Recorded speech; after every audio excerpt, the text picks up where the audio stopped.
welcome back to Yulan's channel. Sorry for not being updated for a long time because I was really busy for the past months. So yeah, let's get back to AP Psych, and today we'll be talking about Unit 6.5, Adulthood and Aging. So while development continues throughout the lifespan, the stages are not nearly as fixed as those we see in childhood.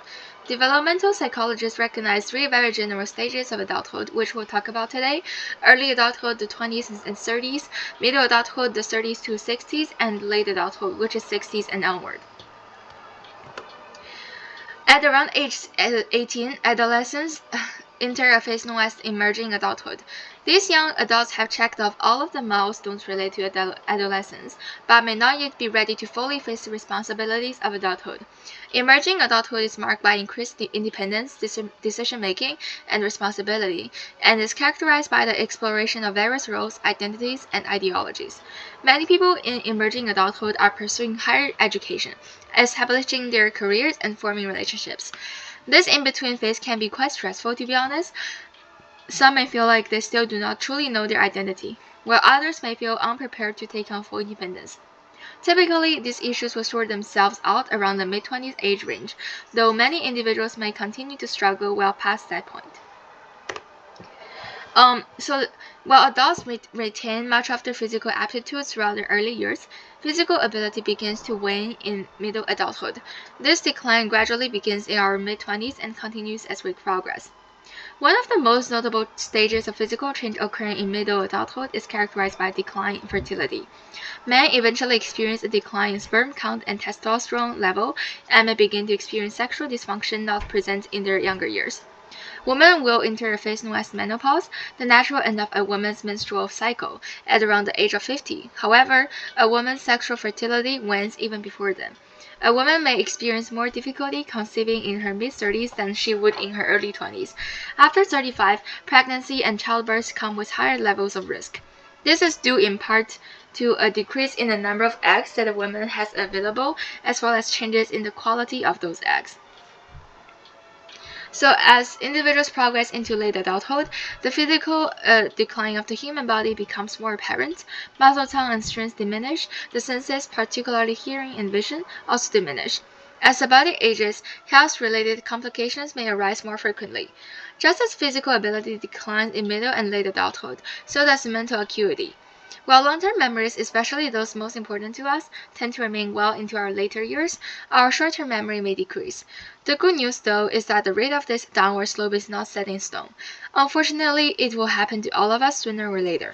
However, efforts to maintain cardiovascular and muscular strength, such as by lifting weights, stretching, remaining active, etc., and mental abilities by reading and solving puzzles can slow this decline, so stay active. Here are some examples of physical changes that may occur during this stage of life, include decreased muscle mass and strength, decreased bone density, which can lead to an increased risk of osteoporosis, changes in skin including thinning and drying, decreased ability to regulate body temperature, decline in organ functions such as the kidneys and liver, and decreased sensory abilities including vision and hearing. And some mental changes that may occur as well, as we spoke about: decreased memory and cognitive function, changes in sleep patterns, and changes in mood and emotional well-being. While age comes with the ever-present awareness of a social clock, while teenagers tend to have a sense they will live forever, adults may cope with the knowledge that our years are limited. It is really important to note that the social clock is largely based on societal and cultural norms. In our minds, there are social norms that dictate the age at which certain milestones should occur. For many, having a steady income, getting married, having children, and retiring may coincide with ideal ages. As the years come and go, many may feel a sense of alarm or gravity over not having accomplished these things, or simply at the knowledge that they have already happened. We often refer to this as midlife crisis. As we age, our interests and priorities naturally turn to other things. Psychologists identify these goals as affiliation, achievement, attachment and productivity, connectedness, and competence.